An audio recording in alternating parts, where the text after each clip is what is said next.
কলম্বিয়ায় আঘাত হানা শক্তিশালী ৭.৪ মাত্রার ভূমিকম্পে মৃতের সংখ্যা বেড়ে ১৩২ জনে পৌঁছেছে এবং আরও অন্তত ৫৭০ জন আহত হয়েছেন। ১০ আগস্ট আঘাত হানা এই দুর্যোগের পর একের পর এক শক্তিশালী আফটারশক অনুভূত হয়। এতে দেশটির পশ্চিমাঞ্চলীয় শহরগুলোতে ব্যাপক ধ্বংসযজ্ঞ ঘটেছে। ভূমিকম্পে মোট ৮৬টি ভবন ধসে পড়েছে। ৭টি বিমানবন্দরে বিমান চলাচল স্থগিত রাখা হয়েছে। পশ্চিমাঞ্চলীয় শহর ক্যালি, পেরেইরা, কিবদো এবং মানিজালেসে গুরুতর ক্ষয়ক্ষতির খবর পাওয়া গেছে। Colombian association of capital cities ৫টি প্রধান শহরে সর্বোচ্চ রেড অ্যালার্ট জারি করেছে।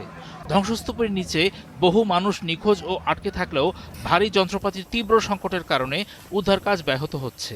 প্রতিবেশী ইকুয়েডর ও পানামাতেও ওই কম্পন অনুভূত হয়েছে। মার্কিন ভূতাত্ত্বিক জরিপ সংস্থা ইউএসজিএস এর তথ্য অনুযায়ী ভূমিকম্পটির উৎপত্তিস্থল ছিল রাজধানী বোগোটা থেকে প্রায় ৪০০ কিলোমিটার পশ্চিমে চোকো অঞ্চলের সান হোসে দেল পালমারে। এর গভীরতা ছিল ভূপৃষ্ঠ থেকে ১০৭ কিলোমিটার নিচে। কলম্বিয়ান জিওলজিক্যাল সার্ভের মতে এটি একবিংশ শতাব্দীতে কলম্বিয়ায় আঘাত হানা সবচেয়ে শক্তিশালী ভূমিকম্প। মূল কম্পনের কয়েক ঘন্টার মধ্যে অন্তত ২১টি আফটারশক রেকর্ড করা হয়। কলম্বিয়ার তৃতীয় বৃহত্তম শহর ক্যালিতে অন্তত ২০টি ভবন ধসে পড়েছে এবং ৩৮০টি ক্ষতিগ্রস্ত হয়েছে। সেখানে উদ্ধারকর্মীদের পাশাপাশি স্থানীয় বাসিন্দা ও স্বেচ্ছাসেবকরা মানব শৃঙ্খল তৈরি করে কংক্রিটের ধ্বংসাবশেষ সরানোর কাজ করছেন। রি সারালদা অঞ্চলের পেরেইরায় অন্তত ৪০ জন এবং ভাল্লে দেল কাউকা অঞ্চলে ৩ শিশুসহ অন্তত ২৭ জনের মৃত্যু হয়েছে। পেরেইরা, মানিজালেস, কিবদো সহ ৬টি বিমানবন্দরের অবকাঠামোগত নিরাপত্তা পরিদর্শনের জন্য ফ্লাইট স্থগিত রাখা হয়েছে।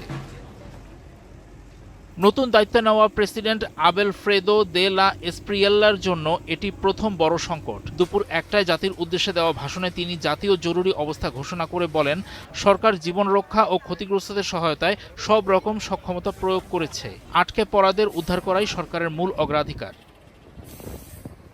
প্রশান্ত মহাসাগরীয় রিং অব ফায়ারে অবস্থিত হওয়ায় কলম্বিয়ায় প্রায়ই মৃদু ভূকম্পন অনুভূত হয়, কিন্তু ৬.০ মাত্রার ওপরের ভূমিকম্প বিরল।